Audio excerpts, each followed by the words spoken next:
Tonight's broadcast is brought to you by the company you depend upon for all of your greatest needs, Heart Life.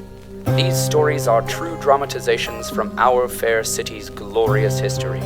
So listen and remember, Heart Life, all the life you'll ever need. Andrew Snidge, a well-meaning lab assistant, is accustomed to being helpless and ineffective. This is, however, his first time being actually tied up. For many people, this would present a certain level of distress. Those responsible for the tying up are currently hoisting him onto the shoulders of 6 of their own well-meaning but ineffective assistants.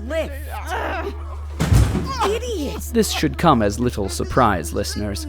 When we last saw poor Mr. Snidge, he had been taken prisoner by the Science Faire, a thuggish organization of underground scientists whom the dark and seemingly omniscient Dr. Caligari has taken into her employ.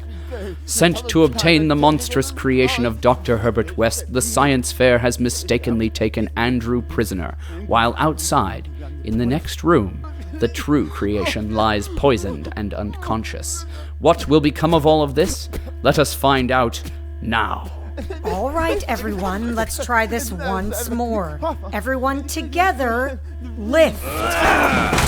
Now, see, you've just turned him over again. Oh, no! Maybe if we put him on a litter or something? Oh, one of those things they use for carrying dead people. A tractor? No! Before they go on the tractor, they go on a gurney.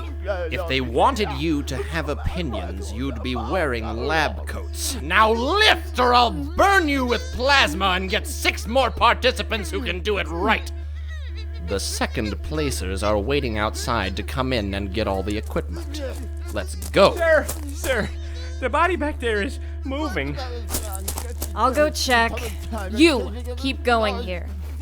I haven't worked my ass off for all these years to have you screw it up by not being able to lift things. What's the noise, Petri? Ma'am, I don't know. The woman you poisoned, she's starting to move around. No, she should have been dead minutes ago. Erlenmeyer, give her a kick. Okay. I don't believe it. As though... I don't have enough going wrong now. This just take care of her. Take care of her? How? Yeah, I don't know if that's... It appears that Mrs. Rourke's reanimated body is not susceptible to poison. She is not herself, though. The violence has woken her suppressed needs, her hunger. She's... Wait! Don't! No! Mrs. Rourke has just torn Erlenmeyer's arm from its socket, and now she's lunging for... Oh! Ladies and gentlemen, I do not know how to tell you this, but it seems that Mrs. Rourke has become every bit the monster Caligari thought she was. She has given in to her deeper need, a need for life. With Erlenmeyer's throat in her hand, she has just launched herself at Dean Gates. Fuck this! The Dean has drawn a scalpel from her pocket. Dear God, one look at that face and no remnant of Mrs. Rourke remains. She is spattered with viscera and dripping from her once pretty teeth is the Dean's flesh and hair. No, don't let her! Why did Petri have to stand so close? She's gone outside into the hall. It seems as though the flesh of the living is all that will satisfy her. There's nowhere to go! Here, where the hall terminates at the closed door for the People Mover terminal, the Science Fair shall make a last stand. Quickly, someone smash her! We will never know what the professor thought would help. Crying out and being noticed, it seems, is a poor idea at such times. Oh no! All of the commotion has attracted the attention of the people nearby. Heads are peering out from doorways farther down the open hall. We can see 2 of the city's maintenance operations and logistics engineers scuttling out and looking terrified for a place to go. Farther down is a man in coveralls carrying some kind of club. I knew it. Hold on, everyone. I know what to do. When there's no more room in hell, the dead will walk the earth! It is Simon, driver of the Mortuary tractor. Mrs. Rourke has launched herself at Simon. will be there to bash their heads in! Wait. She has stopped. Could she be coming to her senses? Is she becoming once again herself? Or can she sense a tremor?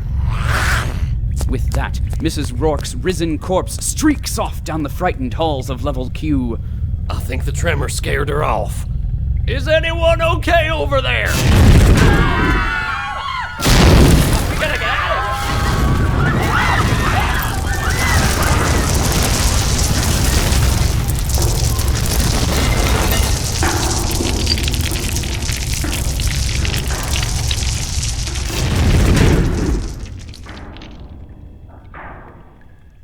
So, tragedy begets tragedy.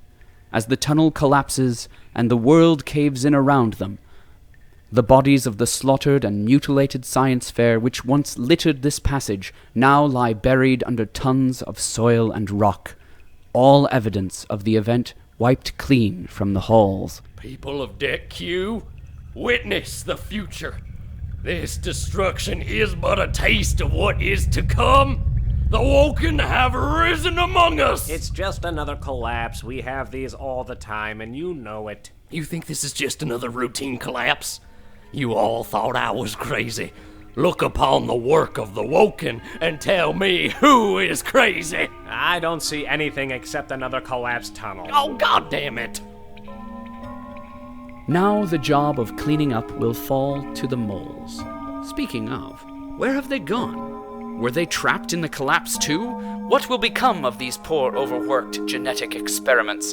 Find out next time when the story of our fair city continues with Tunnel Collapse.